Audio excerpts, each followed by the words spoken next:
Thank you both. I think from hearing the last 20 minutes, we're fully aware of the amazing stories that Mr. Bachchan has to share.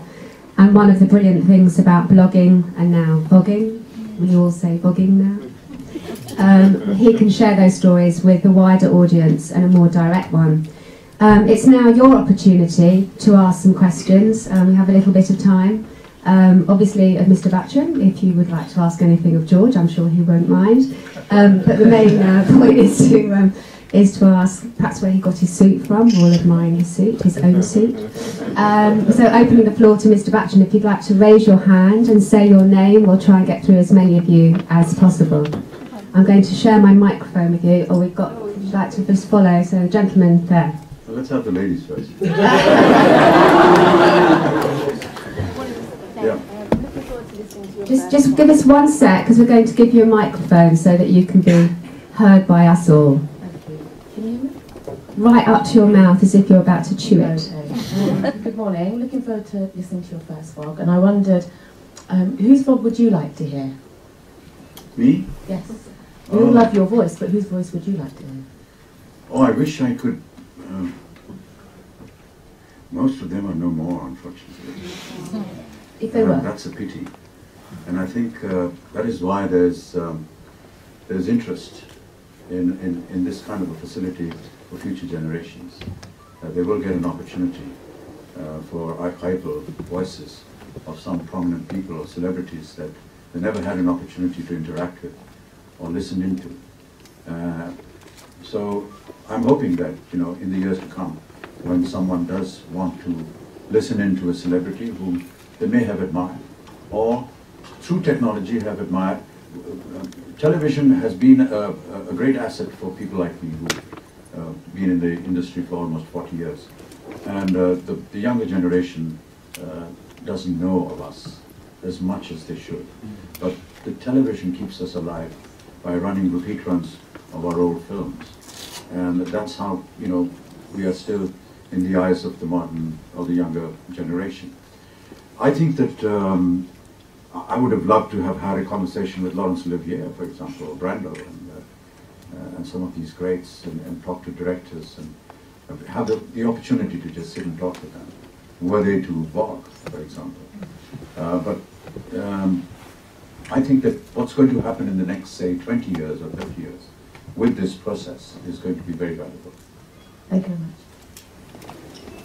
Next, lady, apparently. We're doing the ladies first. Thank you. Good morning. My question is, you briefly touched upon how powerful the media is. Would you say that with the introduction of social networks, that this takes away from the media a little? No, it does not, because the media itself is on social networking too. Every important newspaper has their own network. And I don't think that it takes anything away. I think the media has its own importance and will continue to do so. I'm just saying that there's an opportunity now for someone like me or others like me to put in an opinion which may not necessarily agree with what a particular journalist writes, and have the opportunity for the people to whether they want to accept what the media has written or what the celebrity has written. Leave it to the people. I'm not saying that we're going to be right all the time, but at least if there's an opportunity to get another opinion, then that's fair play. Thank you. Do we have any more ladies? No? Well, we have a lady at the front. Do we have a microphone on this floor here?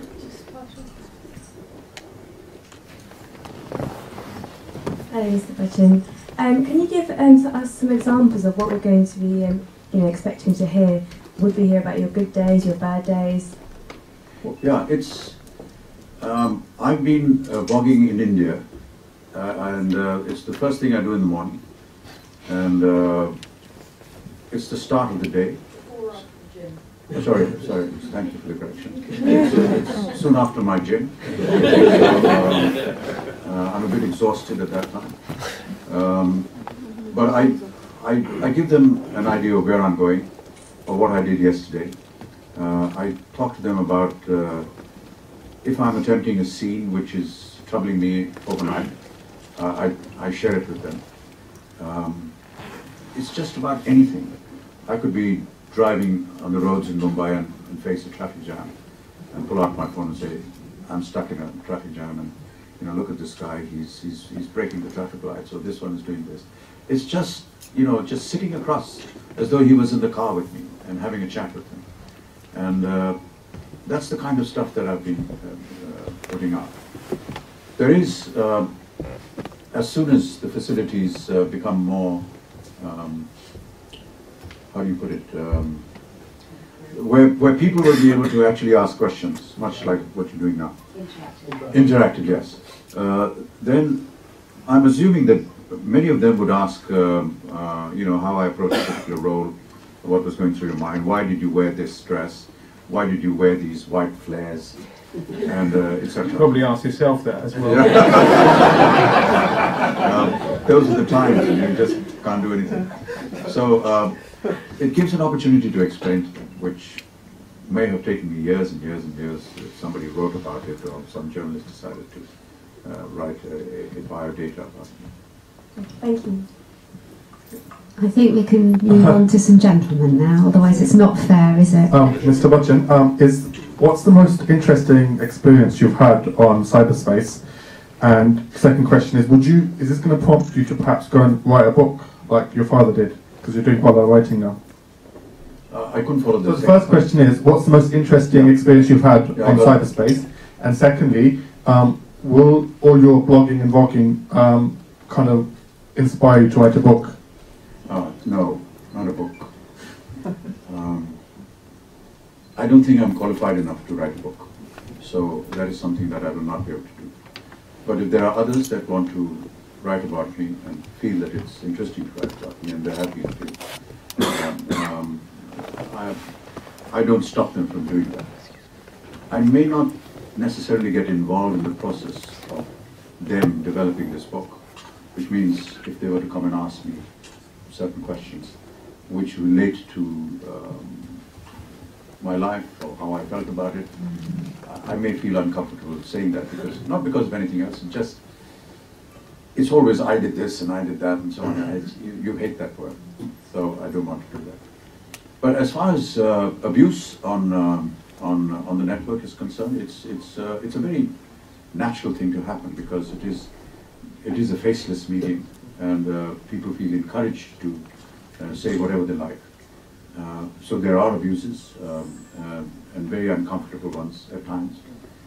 You have the facility to block them, to erase them, to delete them, but I have not encouraged that. I like to hear a bit of abuse now and then.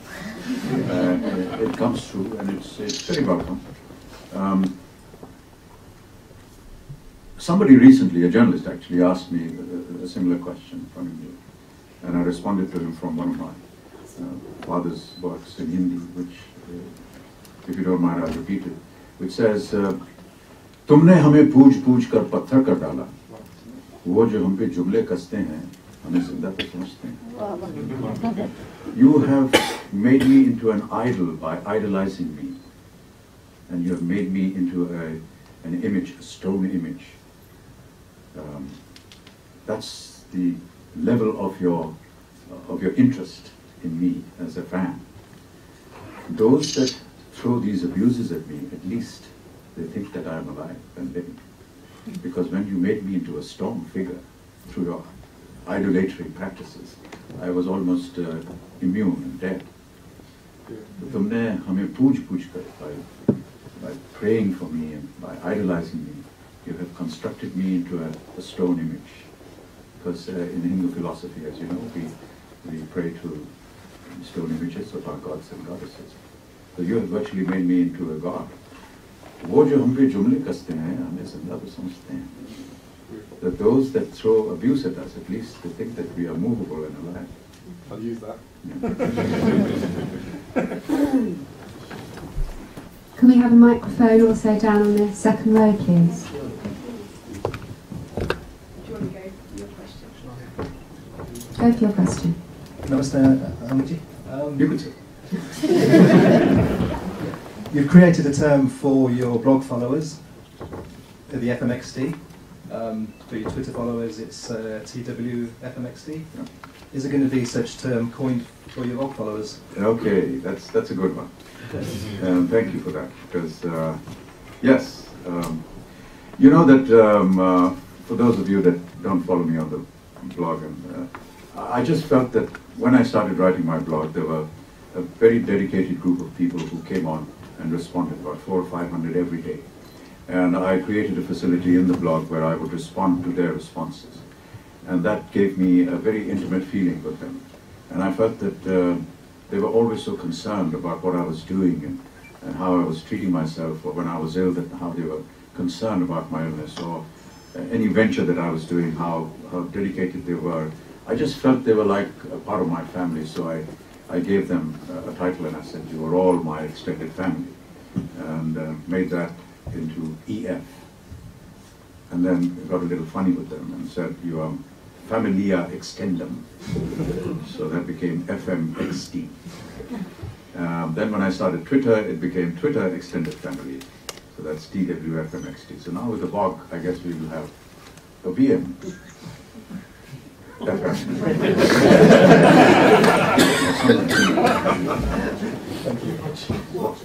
That's a whole new branding challenge, Mr. Bachchan. Yeah. No, it has to be in the same realm. Yeah. Thank you. We have a gentleman here. Given that you have got so much fame and fortune, which the whole world is mad about and chasing, are you happy? And if you are, then that fame and fortune, has that got any role to play in that happiness, or would you have been very equally happy if you did not have that? Yeah, I would have been happy if I didn't have it.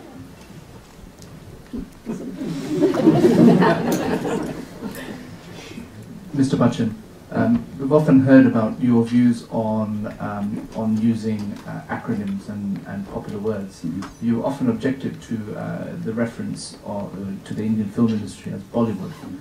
What is the problem with Hollywood? What is the problem with Hollywood? Is that the reason why you object? If so, what is the problem with Yeah, I just feel that it's somewhat demeaning in nature. I would rather that it's called the Indian film industry. But now the word has been introduced into the Oxford Dictionary, so it's going to be there for eternity.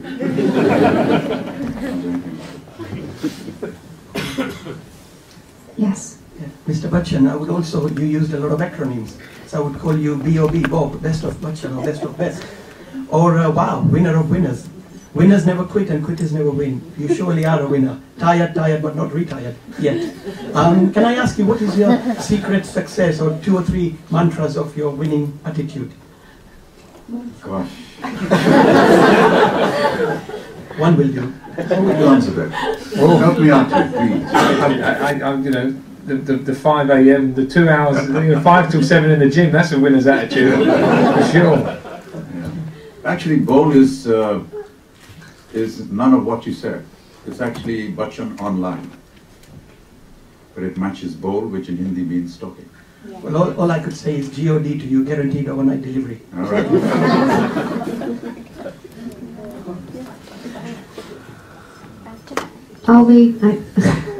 I can't follow that one.